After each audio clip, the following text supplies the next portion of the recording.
The desert heat wrapped around Staff Sergeant Cole Mercer like a vice as he peered through a scope. At 34, he had the weathered face of a man who had seen too much.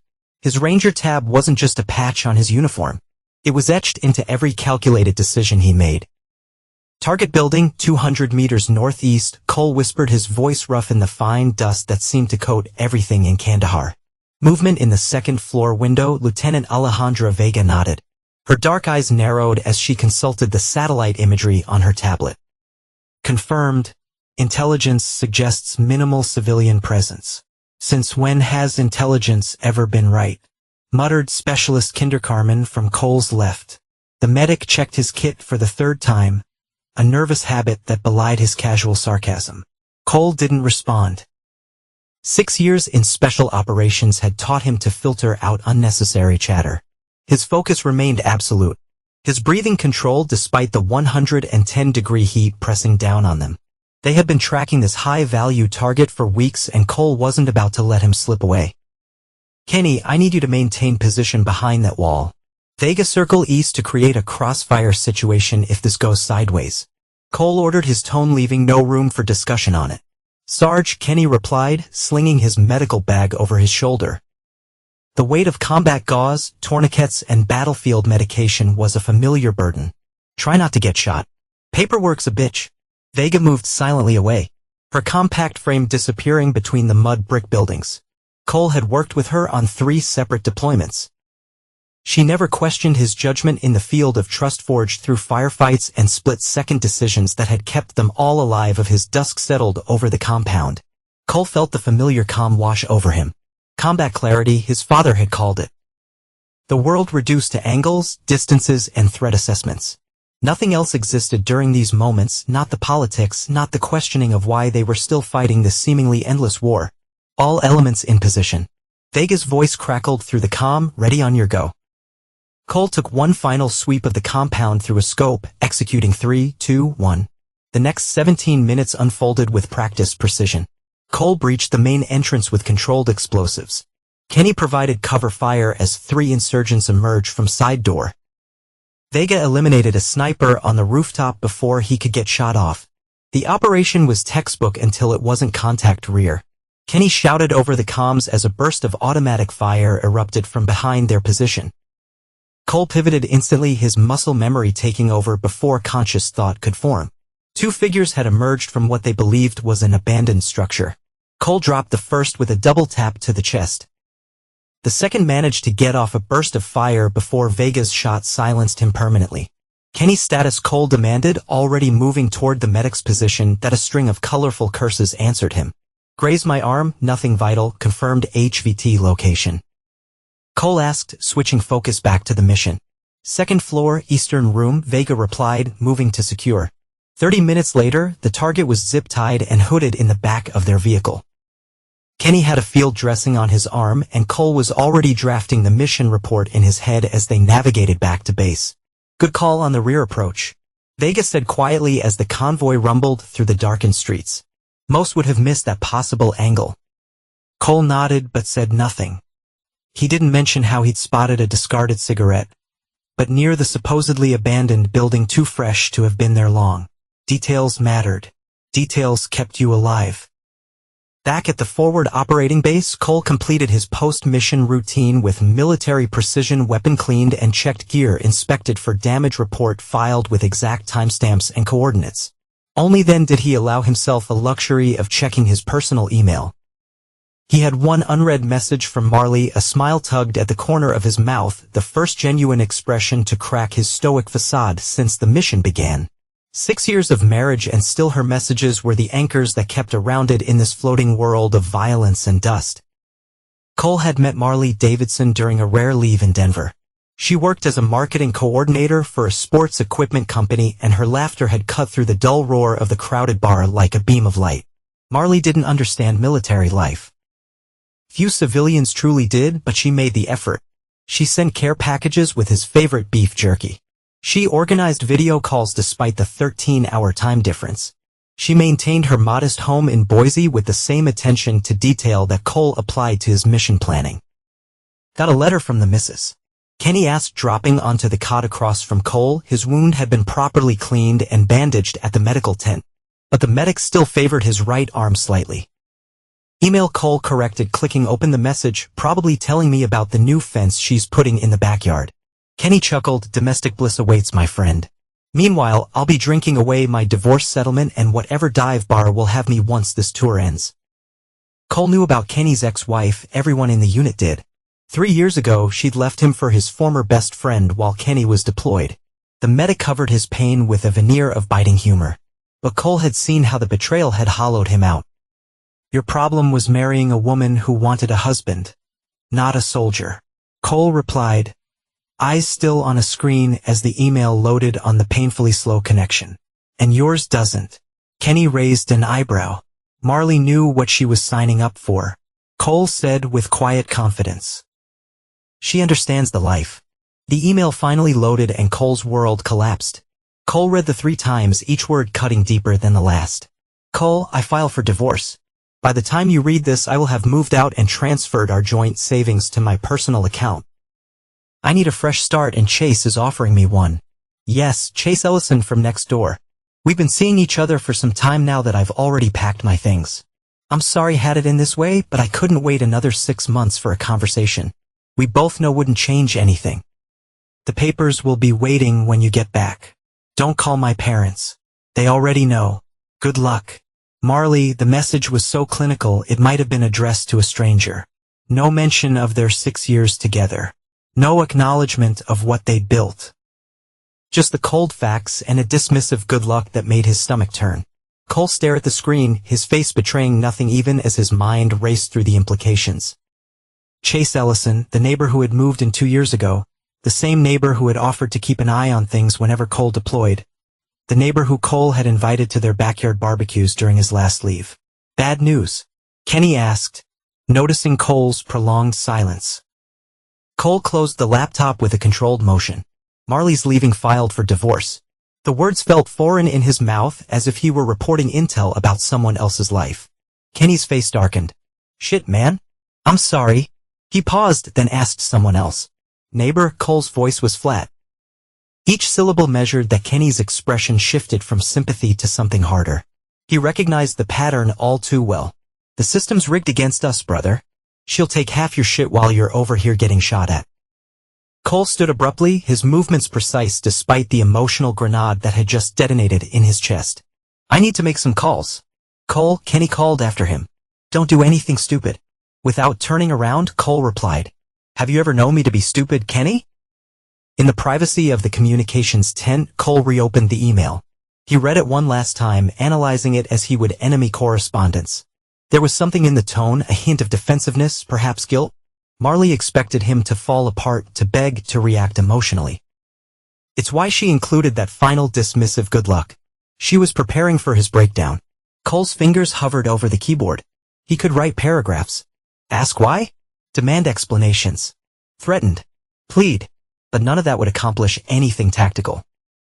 Instead, he typed a single word, understood, he hit send, then immediately opened a new email to his personal attorney back in the States. As he outlined precise instructions for what needed to happen next, memories flooded through him. Not the happy ones. He methodically cataloged every warning sign he'd missed 8 months ago. During his last leave, Marley had seemed distant. Cole had attributed it to the adjustment period that always followed his returns. Military marriages existed in cycles, the awkward reunion, the brief honeymoon period, the growing comfort, and then the pain of separation again. He'd assumed they were still in the adjustment phase. You've changed, she'd said one night as they sat on opposite ends of the couch. The television playing a show neither was watching. Everyone changes. He'd replied, not understanding the accusation in her tone. Not like this. You're harder. She'd wrapped her arms around herself. Sometimes I feel like I'm living with a stranger. Cole had reached for her hand in, trying to bridge the growing gap between them. The deployment was rough. Give me time. She'd squeezed his fingers but didn't move closer. We never talk about money anymore, she'd said, changing the subject abruptly. What's the talk about? My pay goes into our account. You handle the bills. It's working, isn't it? I think we should discuss our finances more openly, she'd insisted. I'm thinking about some investments. Cole had nodded, distracted by an analysis of enemy movement patterns he'd been constructing mentally. Whatever you think is best. I trust you. The conversation had ended there, and Cole now recognized it as the first pro-Marley testing how much financial autonomy she could secure without raising alarms. 3 months before that, Chase Ellison had moved into the house next door. Younger than Cole by several years, Chase worked in real estate development, or so he claimed. He drove an ostentatious sports car and had a habit of hosting parties that lasted until dawn. He seems like a decent guy, Cole had remarked after helping Chase move in a heavy dining room table. Very friendly, Marley had agreed, her eyes lingering a moment too long as Chase removed his shirt in the summer heat to continue unloading his moving truck. Cole had missed the significance then. Now reviewing the memory with cold clarity, he recognized the appreciation in her gaze. 2 weeks into his current deployment, Marley's video calls had become less frequent. Work is crazy. She'd explained the new product launch has me running everywhere. Cole had accepted this without question. He understood demanding work schedules and the difficulty of maintaining regular communication across time zones and security protocols. Then there were the financial anomalies. Cole hadn't paid much attention to their account details, a mistake he now acknowledged. The monthly mortgage payment had increased slightly, but Marley had explained it away as an adjustment to their escrow. Small withdrawals had appeared with greater frequency, labeled only as miscellaneous expenses. All these pieces now formed a coherent picture like puzzle pieces dumped before him. Cole arranged them into their proper places and saw the complete image with brutal clarity. While he'd been planning missions and keeping his team alive, Marley had been planning her exit. While he'd been writing her letters about their future, she'd been draining their accounts. While he'd looked forward to building a family upon his return, she'd been building a new life with Chase. Cole sat in the dim light of the communications tent, his face illuminated by the computer screen as he sent a series of precisely worded emails. To his attorney, to his bank, to his commanding officer, requesting emergency leave not to save his marriage, but to salvage what remained of his life. Lieutenant Vega found him there an hour later, still typing. Heard about what happened, she said, leaning against the tent pole. That's rough. Cole didn't look up. News travels fast. It's a small base. Vega paused. Kenny's worried about you. Kenny should worry about his own problems. Vega stepped closer, lowering her voice. What's your plan, Cole? Cole finally looked up, his eyes clear and focused. What makes you think I have a plan? A small smile touched Vega's lips. Because I've never seen you without one. Even when the mission goes to hell, you've got 3 backup strategies ready to deploy. Cole closed the laptop. I'm taking emergency leave. 10 days to try to work things out. There was skepticism in Vega's tone, to ensure I don't lose everything I've worked for. Cole stood, tucking the laptop under his arm. She's moved in with the neighbor, emptied our accounts. There's nothing to work out. Vega nodded slowly. You know I've got your back, right? Whatever you need. Cole considered this. Lieutenant Alejandro Vega had climbed the ranks through merit and grit. She understood the value of discipline and had never let emotions cloud her judgment of quality. Cole respected above almost all others. I appreciate that, he said simply. As he walked back to his quarters, Cole felt a strange calm settling over him. The initial shock had given way to something familiar, the cool, detached analysis he applied to combat situations. Marley had declared war, and now he would respond in kind. Not with violence or emotionally charged outbursts, but with strategy, precision. The same methodical approach that had kept him alive through 3 combat tours would now guide him through the battlefield of divorce. Kenny was waiting outside their share quarters, smoking a cigarette despite regulations against it. He extinguished it quickly as Cole approached. Emergency leave approved. He asked. Cole nodded. Will's up tomorrow morning. You want company? I've got some leave saved up. Been there, done that, got the alimony payments to prove it. I need to handle this alone, Cole replied. Kenny frowned.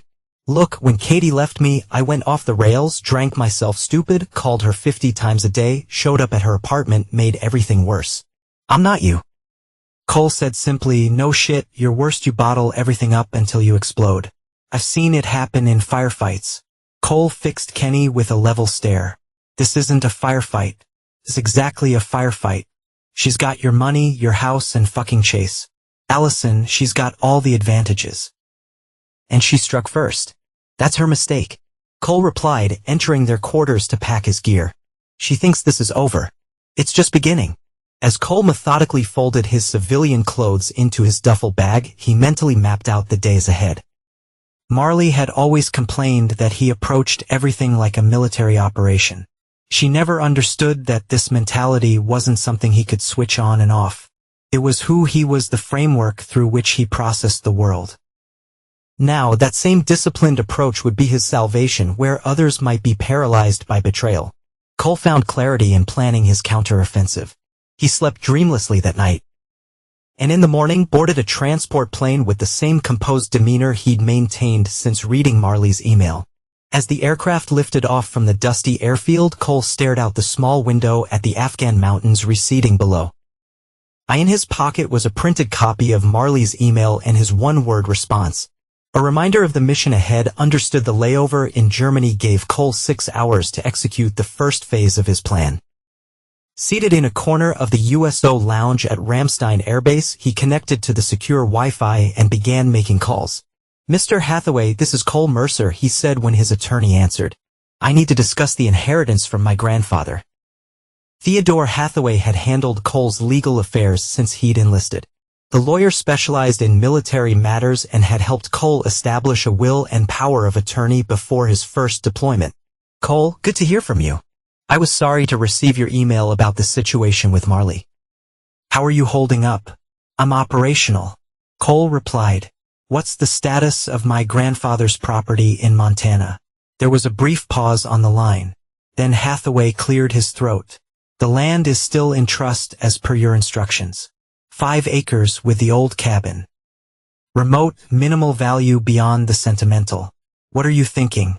"I want to transfer to a new trust, one that Marley can't touch." "That's doable. The inheritance predates your marriage and you've never commingled those assets with joint funds." "But Cole, regarding your other assets, our joint account is already empty." Cole interrupted. "She's taken everything except my military pension and my separate account, which contains how much enough." Cole had always maintained a separate account with a portion of his combat pay and bonuses. Marley had known about it, but not the exact amount. It was his contingency fund. Another military habit. She'd found paranoid. Hathaway sighed audibly. "We need to talk jurisdiction. You're legal residents of Idaho, but with your military status and her recent actions, we might have options." "If you file first, I want to file a Montana." Cole cut in. "My official residence has always been my grandfather's property for military purposes. That could work in your favor. Idaho is a community property state. Montana uses equitable distribution, which gives judges more discretion." Considering the circumstances of her infidelity and financial actions, a Montana judge might be sympathetic. "Then that's our play. I also need you to contact the Military Benefits Office. I want to remove from everything healthcare, death benefits, survivor entitlements, all of it." Cole Hathaway's voice softened. "Have you considered trying to work things out?" "Sometimes in the heat of she's living with another man," Ted Cole stated flatly, "she emptied our accounts while I was deployed in a combat zone. There's nothing to work out." The line went quiet for a moment. "Understand. I'll handle the divorce filing in Montana and get working on the benefits immediately." "What about the house in Boise? Who's on the D?" "You're the sole owner. You purchased it before the marriage, though she may still have claims against it given the length of your marriage and her contributions to the mortgage." Cole nodded to himself. "Another advantage. Send an eviction notice. 30 days. That's aggressive," Hathaway cautioned. "Courts don't usually look favorably on forcing a spouse out during divorce proceedings. She's not living there anyway. She's with Chase. The eviction is just to establish that I'm exercising my property rights. And Ted, I want the filing to specifically cite adultery. Idaho and Montana are no-fault states. Cole, adultery doesn't carry the legal weight it once did. I don't care. I want it in the record." Cole's voice remained even, but there was steel beneath the words. "Very well. I'll draw up the paperwork immediately. Where can I reach you?" "I'll be in Boise tomorrow." After that, Montana. After ending the call, Cole immediately dialed his bank. Using his security credentials, he confirmed that Marley had indeed transferred $41,870, their entire joint savings, to her personal account 3 days ago. The bank representative expressed concern, but admitted there was little they could do since she had legal access to the account. Cole closed the joint account permanently, then transferred his inheritance money from his grandfather into a new account at a different bank. One Marley had no connection to next. He called Master Sergeant Phillips at the base family services office. "Phillips, this is Staff Sergeant Mercer. I need to make changes to my benefits package. Emergency situation." Phillips was familiar with these calls. Deployed soldiers discovering infidelity was unfortunately not uncommon. "I'm sorry to hear that. Sergeant, what changes are we making?" "Remove Marley Mercer from all benefits. Healthcare, insurance, death benefits, everything. Effective immediately. Understood. I'll need you to sign forms when you return to base, but I can start the process now. Do you have someone else you want to designate as beneficiary?" Cole considered briefly. "My sister Emma Mercer, Boston, Massachusetts. I'll provide her details when I sign the paperwork." By the time Cole boarded his connecting flight to the States, he had dismantled every financial connection between himself and Marley. His inheritance was secured. Divorce papers were being filed in Montana. The eviction notice would be delivered to their Boise residence within days. Her military benefits were terminated, all without a single emotional outburst, all without revealing his strategy to Marley herself. "I asked the plane cross the Atlantic." Cole allowed himself one small satisfaction. She would never see this coming. Marley had always underestimated him, treating his methodical nature as a character flaw rather than a strength. She'd expected him to fall apart, to beg, to plead, to lose control. That had been her first tactical error. There'd be no desperate calls, no emotional confrontations, no begging for explanations. Only the cold precision of a counterattack she never anticipated. Marley Mercer, soon to revert to Marley Davidson, stretched luxuriously in Chase Ellison's king-size bed. The Egyptian cotton sheets felt impossibly soft against her skin. A far cry from the utilitarian bedding Cole had insisted was perfectly functional. "Coffee's ready, babe," Chase called from the kitchen of his downtown Boise condo. Floor-to-ceiling windows offered sweeping views of the city skyline and the mountains beyond, another luxury that Cole would have dismissed as impractical and overpriced. Marley wrapped herself in Chase's silk robe and padded barefoot to the kitchen. At 31, she still turned heads.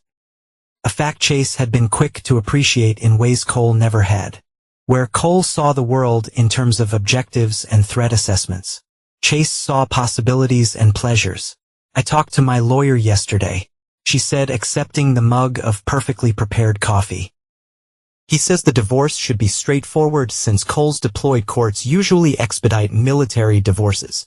Chase leaned against the marble countertop, his unbuttoned shirt revealing the tan he maintained through regular sessions at an exclusive tanning salon in the house assets. "Idaho's a community property state." Marley replied with confidence, "Everything acquired during the marriage gets split 50-50 plus. I've made most of the mortgage payments while he's been deployed, so I might even have a stronger claim." "What about his military pension?" "That's worth fighting for." Marley sipped her coffee.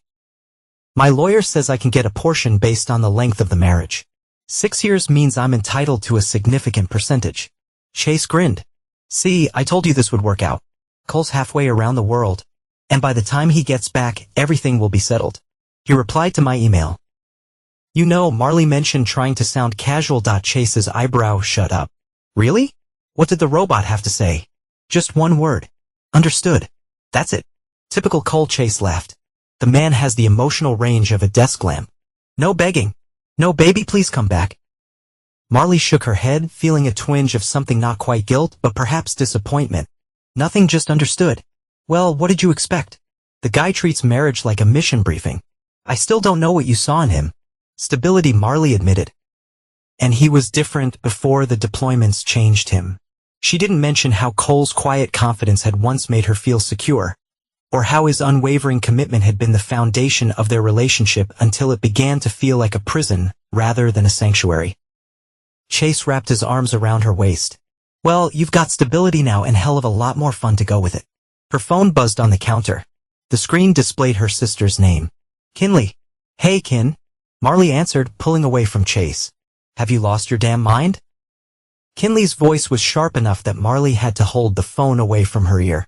"I see Mom's called you," Marley replied, moving to the living room for privacy. Of course, she called me. You empty your accounts, move in with a neighbor, and email your husband in a war zone that you want a divorce. What the hell, Marley? It's not like that. It's exactly like that. I've seen your Instagram posts with Chase. You two weren't even trying to be discreet. Marley felt heat rising in her cheeks. Cole and I have been over for a long time. He just hasn't realized it yet. So you steal his money while he's getting shot at? Real classy, Marley. It's our money. Marley insisted. I'm entitled to it. Kinley's laugh was bitter. You think Cole's going to lie down for this? The guy who plans everything 6 ways from Sunday. You really believe he doesn't have contingencies for something like this? What's he going to do from Afghanistan? Marley challenged. By the time he gets back, the divorce will be almost finalized. You're delusional. Cole Mercer isn't your average heartbroken husband, Marley. The man calculates risk and response before he gets out of bed in the morning. Kinley paused. And what about the ethical implications? The man is serving his country. Don't start with the patriotic guilt trip. Marley snapped. You have no idea what it's like being married to someone who treats emotions like a liability. And Chase is better. The guy who hits on married women and drives a car he can't afford. Marley glanced toward the kitchen, where Chase was scrolling through his phone, oblivious to the conversation. Chase understands me. We want the same things. Yeah, Cole's money. Kinley sighed. Look, I love you, but you've made a serious miscalculation. Cole's not going to just say understood and walk away. That's not who he is. After ending the call, Marley rejoined Chase in the kitchen, her sister's warning echoing uncomfortably in her mind. Everything okay? Chase asked, not looking up from his phone. Fine. Just my sister being dramatic. Marley hesitated, then asked, do you think Cole will fight the divorce? Chase finally looked up, his expression dismissive. What's he going to fight with? You've got the upper hand in every way. He's thousands of miles away. You've secured the assets. And you've got a great lawyer. He kissed her forehead. Stop worrying. In a few months, this will all be behind us. Marley nodded, but a seed of doubt had been planted. She knew Cole better than Chase did. In 6 years of marriage, she'd never once seen Cole accept defeat in anything. The next morning, Marley met with her attorney, Gregory Walsh, in his downtown office. Walsh had come highly recommended by one of Chase's business associates, expensive but effective, especially in high-conflict divorces. So Walsh began settling behind his imposing desk. You've initiated divorce proceedings against your husband, who is currently deployed with the Army Rangers in Afghanistan, and you've transferred jointly held assets to your personal account. He reviewed his notes, approximately $42,000. That's right, Marley confirmed. It's our joint savings.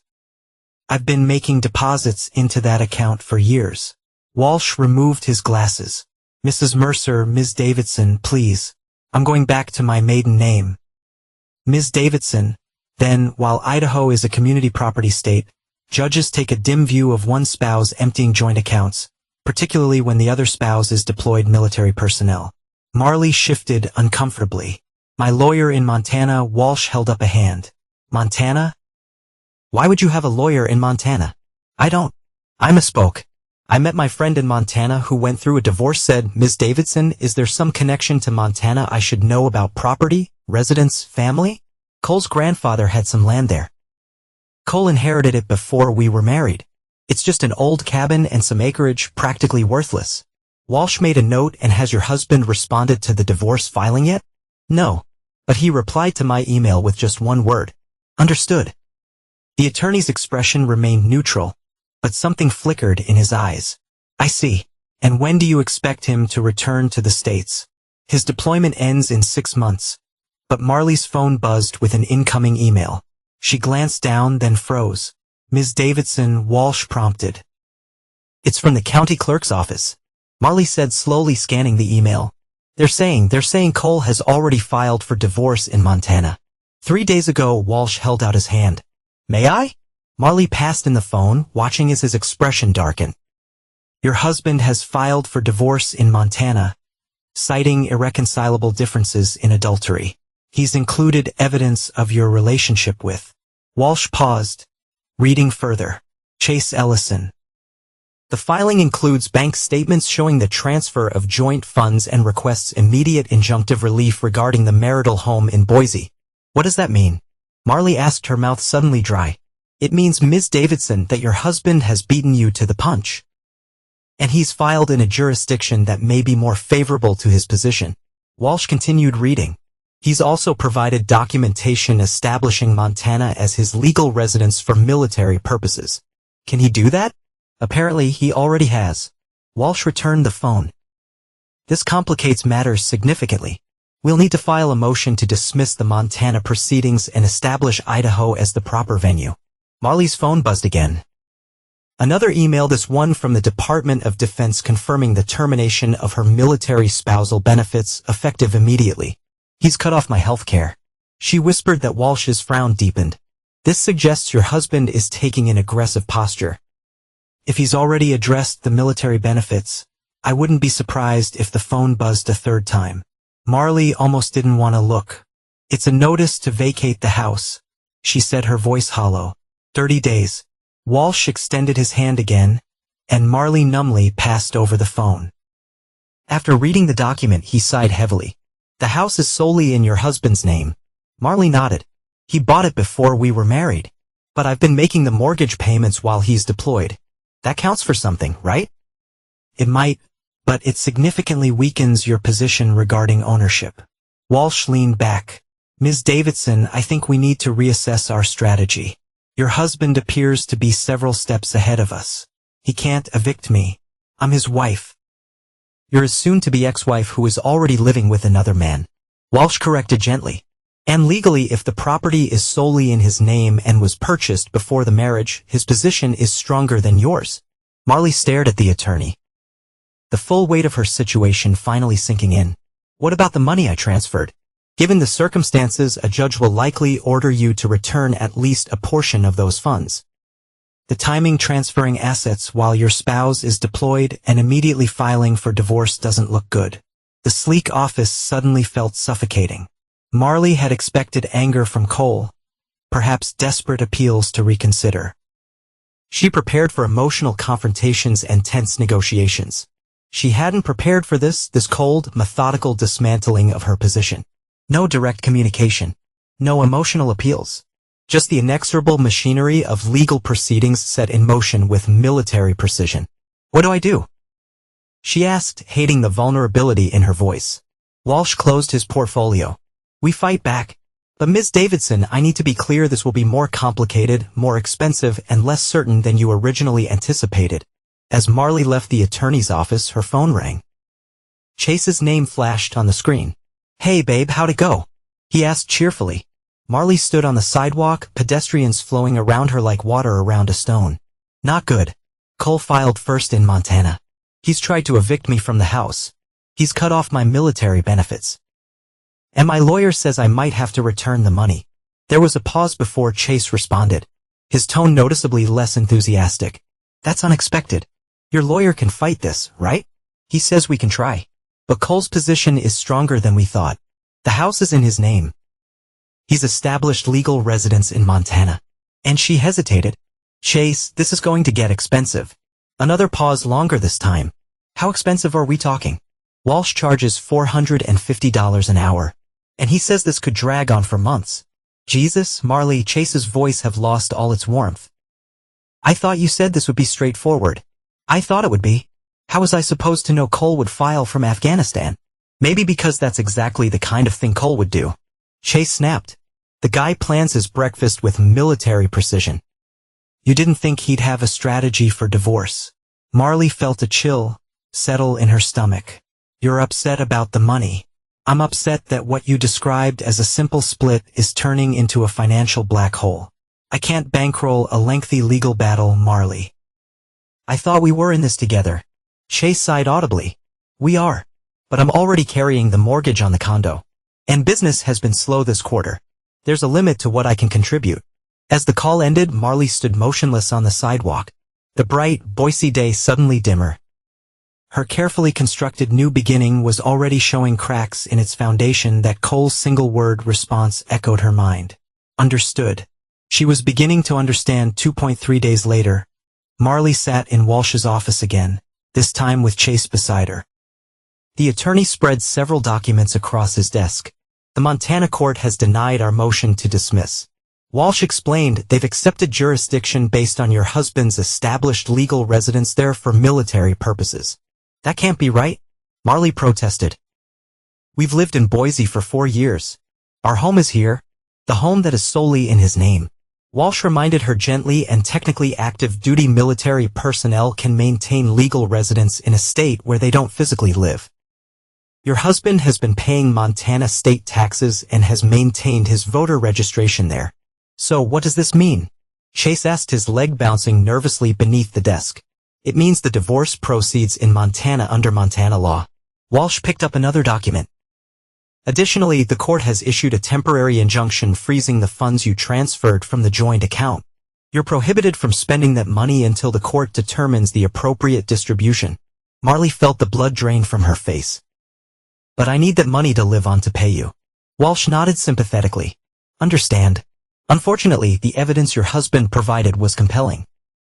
Bank records showing the transfer occurring after he'd received deployment orders combined with evidence of what Chase prompted when Walsh hesitated. Evidence of your relationship predating Ms. Davidson's divorce filing. Walsh slid several printed photographs across the desk. These were included in your husband's filing. Marley stared at the images. Her and Chase embracing on his balcony, entering his building together, sharing an intimate dinner and an upscale restaurant. All dated weeks before she'd sent Cole email. He and me followed.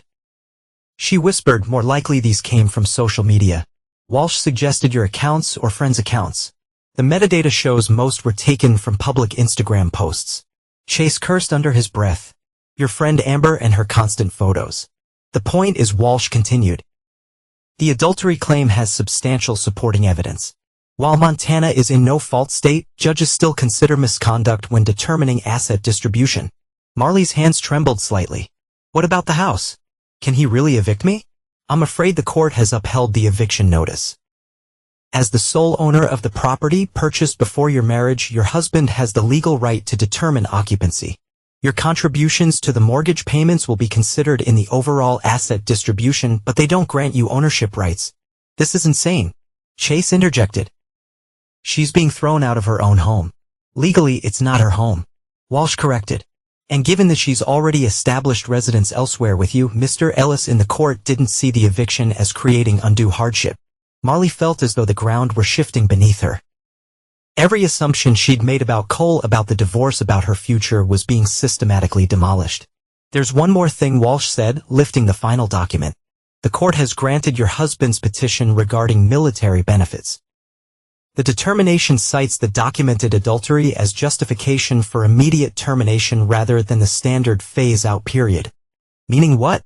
Marley asked. Meaning you no longer have military health care coverage, commissary privileges, or any spousal benefits.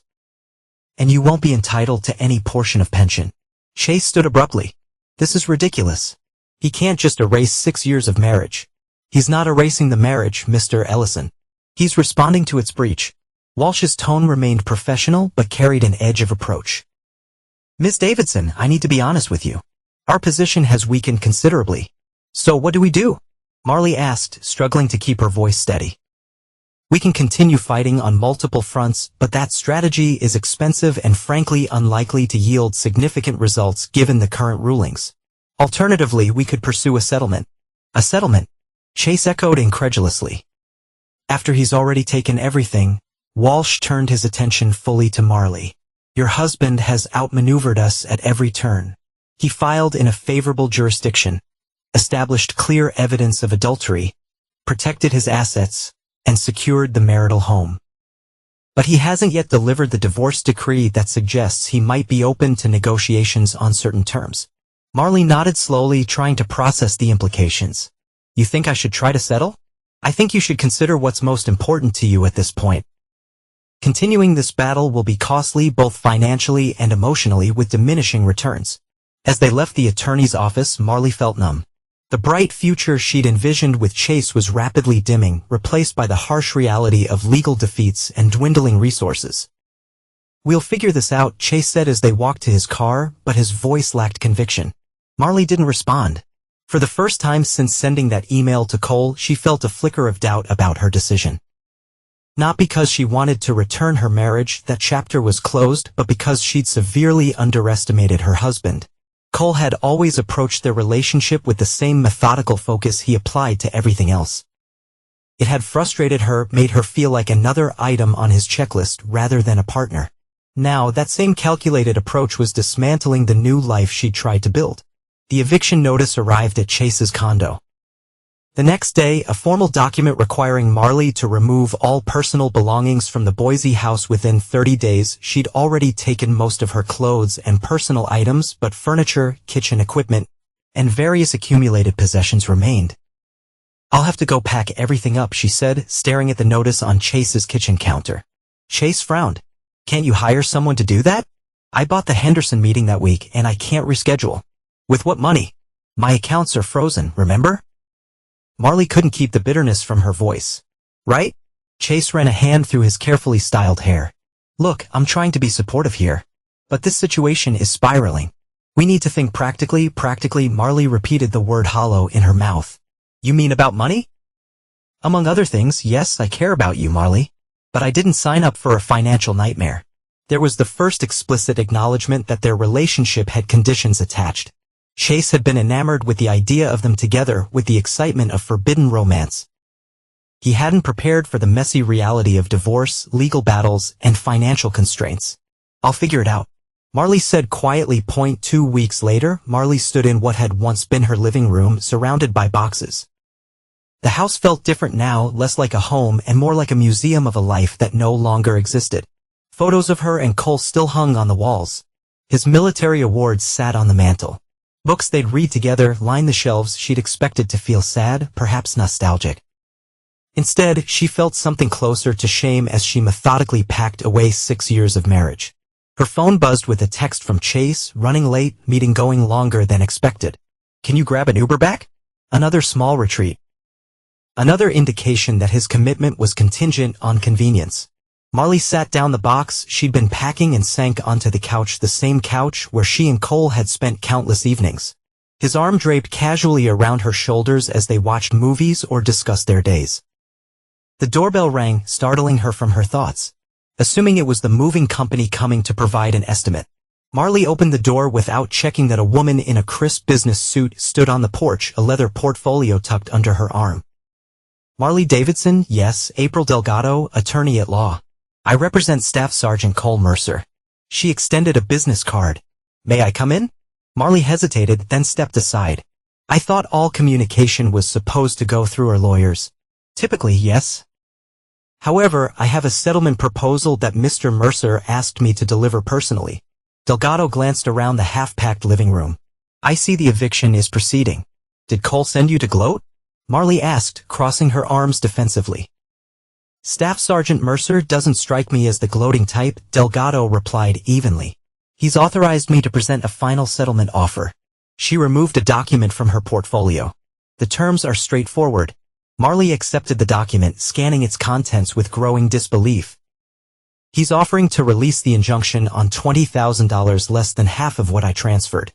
The remaining funds would be considered his separate property, given the source of those deposits. In exchange, I waive all claims to the house, his military pension, and any future support." Marley looked up. "He's already secured all of that through the court." Delgado nodded, "Which is why this is a generous offer.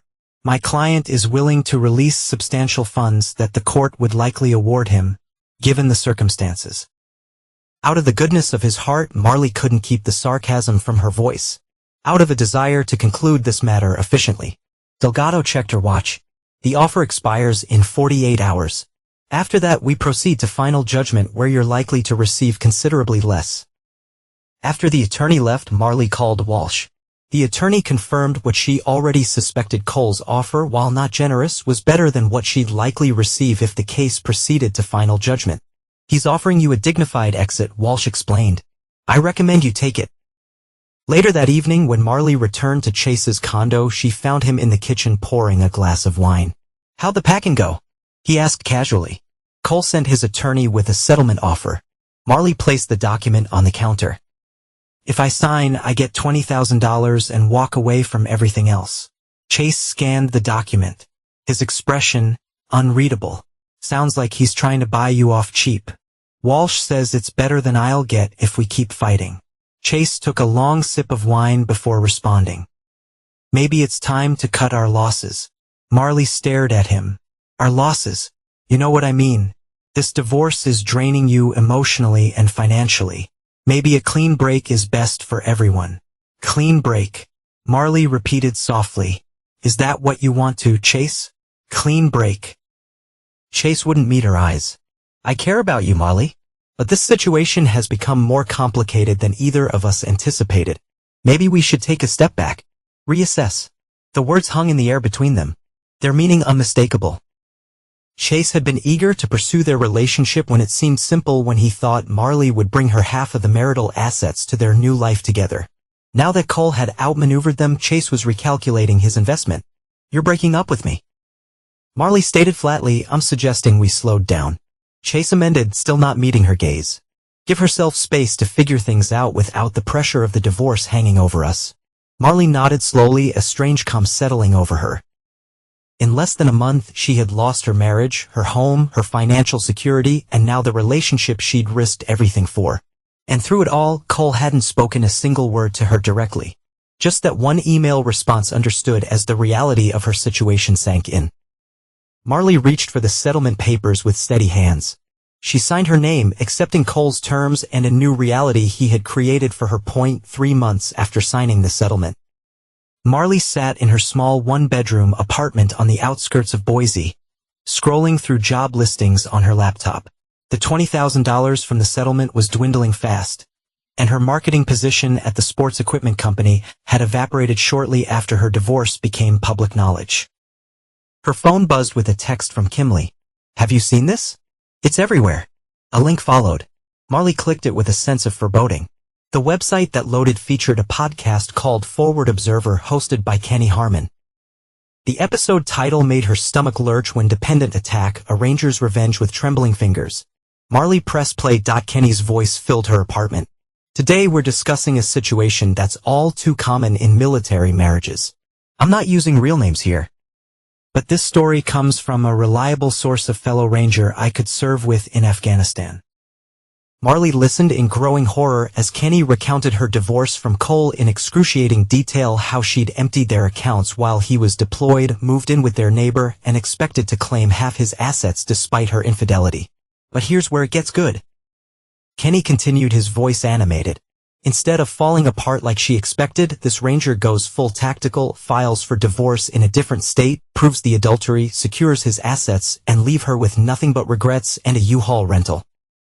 The comment section below the podcast was filled with hundreds of responses, most celebrating Cole's methodical dismantling of the divorce. Finally, a military guy who doesn't get taken to the cleaners. This is why you always have a battle plan for everything, including divorce. That Ranger is my hero. Cole calculated justice. More texts flooded in from friends and acquaintances, all asking if the story was about her. Even without names, the details were specific enough that anyone who knew them could recognize the situation. Marley closed her laptop, her hands shaking. She'd expected anger from Cole, perhaps even legal maneuvering. She hadn't expected this public humiliation, this systematic destruction of her reputation. Her phone rang. The screen displayed her former employer's name. Marley, we need to talk, said Martin Richards, the company's HR director. We've received several concerning communications regarding your recent personal situation. The podcast, Marley said flatly, among other things, yes. While we normally wouldn't involve ourselves and employees' personal matters, the volume of negative attention this has brought to the company is problematic. Martin, I've already been let go. When do you want? There was an uncomfortable pause. We're adjusting your separation agreement. The severance package we initially offered is being rescinded. You can't do that. I'm afraid we can. The morality clause in your contract is quite clear. The public nature of this situation and the impact on our brand gives us this option. After the call ended, Marley sat in stunned silence. The podcast had been online for less than 24 hours. And already her professional life was crumbling. Further, but not at her door, roused her from her daze. Opening it, she found Chase Ellison standing in the hallway, his expression thunderous. Did you know about this? He demanded, pushing past her into the apartment. The podcast I just found out myself, not just the podcast, the IRS audit. Chase paced the small living room. They're going through 3 years of my financial records. 3 years, Marley, what does that have to do with me? Someone tipped them off about cash transactions. I've been running through my development company, someone with detailed knowledge of my business practices. Chase stopped pacing to glare at her. Someone like Cole? Marley sank onto the couch. Cole doesn't know anything about your business. Doesn't he? You don't find it coincidental that this audit comes right after our relationship becomes public knowledge. Right after that damn podcast goes viral. The pieces clicked into place. Cole hadn't just secured his assets and moved on. He had systematically dismantled everything Marley had tried to build: her marriage, her financial security, her professional reputation, and now her relationship with Chase, all without a single direct confrontation. All without raising his voice or making threats. Just the cold, methodical execution of strategy she'd never seen coming. Cole wouldn't, she began. Wouldn't what? Take revenge? Punish the people who hurt him. Chase laughed bitterly. Wake up, Marley. That's exactly what he's doing. And he's doing it the same way he does everything else, with precision and attachment. As Chase stormed out, Marley was left alone with a growing realization of just how completely Cole had outplayed her. She'd assumed his silence meant acceptance, perhaps even indifference. Now she understood it had been the quiet focus of a predator stalking its prey. The podcast was just the beginning. Within days, Marley discovered that Cole's revenge extended far beyond Kenny's broadcast. Her social media accounts were flooded with messages from military spouses and service members condemning her actions. Job applications received no responses. Former friends stopped returning her calls as weeks passed. The $20,000 from the settlement dwindled to near nothing. Chase, facing mounting legal issues with the IRS, had cut off all contact.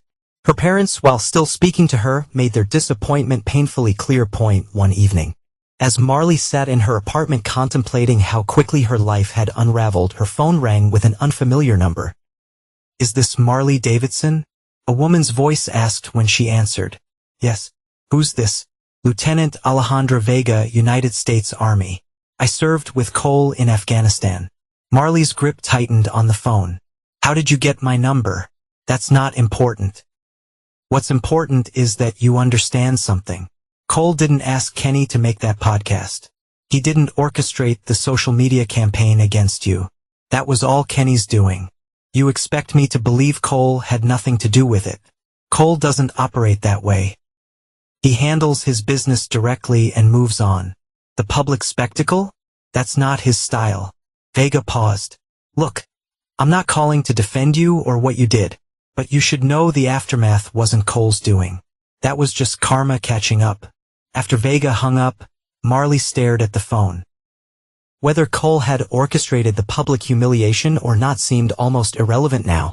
The damage was done.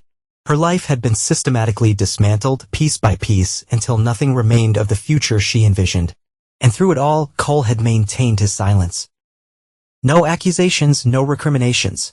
Just that single word in response to her email: understood. 6 months after finalizing the divorce, Cole Mercer stood on the porch of his grandfather's cabin in western Montana, watching the sun rise over the pine forest. The property sat nestled in a small valley, 5 acres of wilderness backing up to national forest land. The cabin itself was rudimentary: 2 rooms with a stone fireplace and no running water, but Cole had spent the past 3 months renovating it, adding solar panels, a well system, and expanded living space. The physical labor had been therapeutic. Each nail driven, each board cut and placed had helped rebuild not just the cabin, but his sense of purpose here. Surrounded by mountains and silence, Cole found room to breathe again. His phone buzzed in his pocket, one of the few concessions to modern technology he'd allowed himself in this retreat. The screen displayed Kenny's name. Harmon Cole answered, his voice gruff from disuse. Hey stranger, how's mountain man life treating you? Cole surveyed the clearing around the cabin. Satisfaction warming his chest at the sight of the new roof, the reinforced walls, the wood pile stacked neatly against the side of the structure. It has its advantages. Still punching people for money? Kenny asked, his tone deliberately casual. Cole's lips quirked in a slight smile. Since arriving in Montana, he found an outlet for his physical training and an underground fight club run by a former Force Recon Marine named Deacon Rowe. The fights weren't strictly legal, but they were well organized and provided both income and the physical challenge Cole craved. Occasionally, well, I might have mentioned you to some people in my podcast, got a lot of listeners after that episode about you know your situation. Cole frowned. I told you to leave that alone, Kenny. And I ignored you because what she did was cold. Anyway, the point is Deacon called me, says you're making quite a name for yourself in those fights, says you've taken down guys twice your size without breaking a sweat. What's your point? My point is life goes on, brother. You've built yourself a nice little hideaway. You're staying in fighting shape. But sooner or later you need to rejoin the world. Cole gazed out at the forest, the morning mist still clinging to the pine needles. I'm not hiding. No. Then why haven't you returned any of Vega's calls? She says she's tried reaching you 6 times this month along. Cole sighed. Lieutenant Vega had been promoted to captain after their last deployment. She called several times initially to check on him. Later with what sounded like a proposition of some kind. I'll call her, Cole conceded. Good. And Cole, for what it's worth, I think you handled everything right. Clean, controlled, no loose ends. After ending the call, Cole sat on the porch steps, turning Kenny's words over in his mind. Had he handled everything right? The legal strategy had worked perfectly. The financial protections had saved him from ruin. The divorce had concluded on his terms. Yet something still felt unresolved. Not because he wanted Marley back, that chapter was permanently closed. Not because he regretted his actions, each step had been necessary and measured. Perhaps it was simply that he'd never allowed himself to feel the full weight of the betrayal. He channeled everything into strategy and execution, never pausing to acknowledge the pain beneath the calculated response. That evening, Cole drove his truck down the rutted forest road to Deacon Rowe's property, an old hunting lodge converted into what Deacon called a training facility, but was essentially a fight club for former military personnel and local tough guys looking to test themselves. The main room of the lodge had been cleared of furniture, its wooden floor covered with wrestling mats. A crude ring of rope marked the fighting area. Around it, 24 men and a handful of women gathered, drinking beer and placing bets on the night's matchups. Deacon nodded to Cole as he entered. At 52, the former Marine still maintained the physique of a man half his age, his sleeves of tattoos stretching over corded muscles as he organized fight cards on a clipboard. Mercer, he greeted, got someone special for you tonight. Ex-UFC fighter who washed out after testing positive for steroids.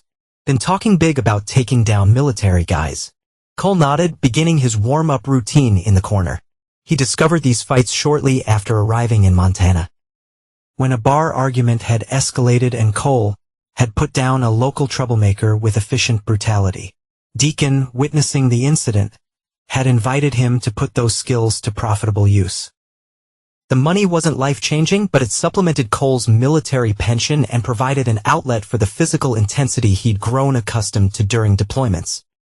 More importantly, in the ring, the world narrowed to its simplest form: action and reaction, strategy and execution, pain absorbed and pain delivered.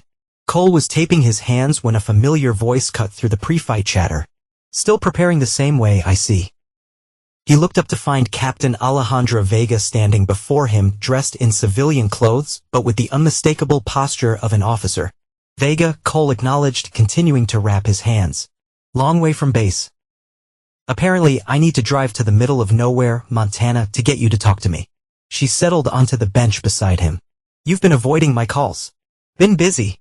Vega glanced around the room, taking in a makeshift fight ring and a rough crowd. Yes, I can see that. Building a cabin and beating people up for cash. Very productive. Cole finished taping his left hand and started on the right. What do you want, Vega? I have a proposition for you. Private security contract, high pay, short duration. A former ranger like you would be perfect for it. Not interested. Vega leaned closer. Cole, I know what happened with Marley was significant, but you can't hide out here forever. I'm not hiding, Cole repeated the same words he'd said to Kenny. I'm rebuilding, then rebuild with purpose. This team needs someone with your skills. 3-month contract. Specialized protection detail for a diplomatic mission in Eastern Europe. The pay is excellent and it would get you back into the world. Before Cole could respond, Deacon approached. You're up in 10, Mercer. This guy's good fast hands, solid ground game. Cole nodded, standing to continue his warm-up. Vega remained seated, watching as he moved through a series of stretches and shadow boxing sequences.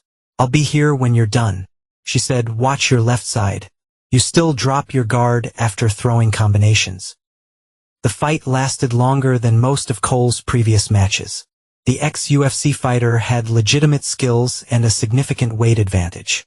For the first time in months, Cole found himself truly tested, forced to adapt his strategy as the fight progressed. In the end, it was the difference between fighting for sport and fighting for necessity. Whereas opponents sought victory, Cole moved with the detached efficiency of someone who had fought when survival was at stake. A calculated sequence of strikes, a perfectly timed takedown, and a ruthlessly applied chokehold into the match in the third round. As the small crowd cheered and money changed hands, Cole unwrapped his tape, his body humming with the familiar post-combat sensation, part pain, part relief, part chemical clarity. Vega approached again, handing him a bottle of water. "You're still good." Cole accepted the water. "Never stop training. The offer stands. 3 months specialized protection detail, working with professionals, not bar fighters." She placed a business card on the bench beside him. "Call the number when you're ready." As she turned to leave, Cole spoke. "Why are you doing this, Vega?" She paused. "Because what happened to you was wrong, and I watched it hollow you out. Because you're too good at what you do to waste it fighting in backwards Montana. And because maybe, just maybe, you need someone to throw you a line before you sink too deep into the self-imposed exile." After Vega left, Cole showered in the lodge's rudimentary facilities, collected his winnings from Deacon, and drove back to his cabin.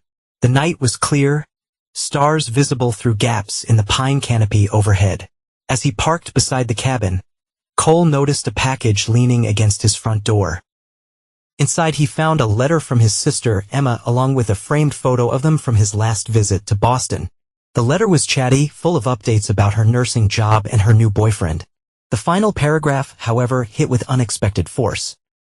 "Cole, I know you think you're handling everything well. And maybe you are. But isolation isn't the answer. What Marley did was cruel and calculated. But don't let it turn you into someone who can't trust again. You've always been a strong one in our family, the one who protected me after Mom died, the one who made sure I got through college, even when you were deployed. Now it's my turn to look out for you, even from across the country. Whatever you're building out there in Montana, make sure it's a beginning, not an end." Cole sat on his porch steps late into the night, Emma's letter in one hand, Vega's business card in the other.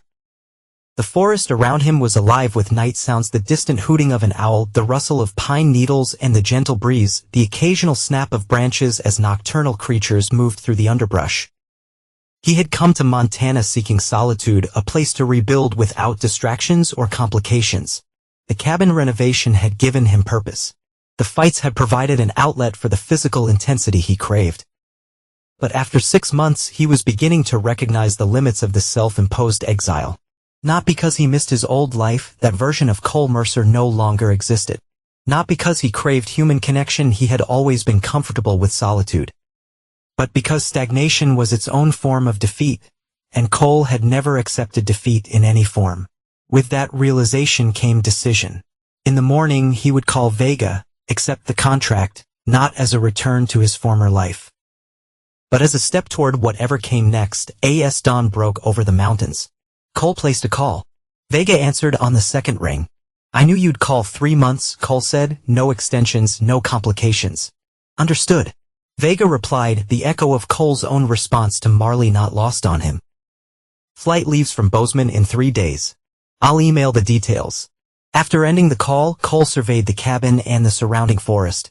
This place had served its purpose, a shelter while he processed the betrayal, a project to focus his energy, a retreat to rebuild his strength. It would be here when he returned, but he would no longer hide within its walls, that it was time to emerge back in the world. Not as the man Marley had left, but as someone stronger, wiser, and ultimately unbroken. 1 month before departing for the Eastern European security contract, Cole received an unexpected delivery at his cabin.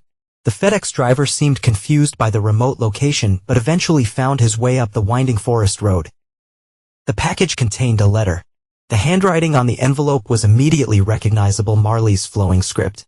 Once so familiar to him from the notes she'd left around their house or tucked into his deployment bags. Cole stared at the unopened letter, turning it over in his hands. The return address was unfamiliar. Not Chase's condo. Not their former home in Boise. Somewhere in Oregon. For a long moment he considered simply reading it. Perhaps she wanted to explain. Perhaps she sought forgiveness. Perhaps, now that the dust had settled, she wanted to offer some closure for them both. Cole walked to the fire pit outside the cabin, where embers still glowed from his morning coffee preparation. Without opening the envelope, he dropped the letter onto the coals. Watching as the edges blackened and curled, the paper consumed by flames until nothing remained but ash. Whatever Marley had to say, explanations, apologies, accusations, none of it mattered now. The time for words had passed. The marriage was over. The divorce was final. The legal battles were settled. There is nothing left to be gained from reopening wounds that had finally begun to heal. As the last fragments of the letter disintegrated into ash, Cole felt no satisfaction, no sense of petty revenge. Just the quiet certainty that he was moving forward, unburdened by the weight of what might have been the 3 days before his departure passed quickly. Cole completed final reinforcements to the cabin, prepared it for his absence, and settled his affairs in the small nearby town. The locals had gradually accepted his presence, respecting his privacy while acknowledging him as part of the community in a reserved mountain way. On his last night in Montana, Cole sat on the porch as the sun set behind the western ridge. The cabin stood solid and secure, a testament to what he could build with his own hands. The forest stretched before him, wild and uncompromising, yet strangely comforting in its indifference. That in the morning he would drive to Bozeman, board a plane, and rejoin a world of complexity and connection. The security contract Vega had arranged would demand his skills, his focus, his ability to assess threats and neutralize them before they materialized. It would be familiar territory in many ways, the hyper-awareness, the tactical thinking, the brotherhood of professionals who understood the gravity of their responsibilities. But Cole would approach it differently now. The betrayal had changed him, not by breaking him, but by burning away illusions. He had survived Marley's deception, just as he had survived firefights and ambushes, by remaining clear-headed, by adapting to changing circumstances, by refusing to surrender to emotion when strategy was required. As darkness settled over the mountains, Cole spoke aloud for the first time that day. His words carried away by the evening breeze, heard by no one but himself. Some people wait for karma. I prefer to be it. The statement wasn't born of bitterness or a desire for revenge. It was simply an acknowledgement of a truth he had always known but now fully embraced. In a world of chaos and uncertainty, control began with oneself. Actions had consequences, choices, creative futures. And sometimes justice came not from external forces but from one's own unwavering resolve. In the morning, Cole locked the cabin door, loaded his gear into his truck, and drove down a mountain toward whatever came next. He didn't look back. He didn't need to. What lay behind him was understood. What lay ahead remained to be shaped by his own hands.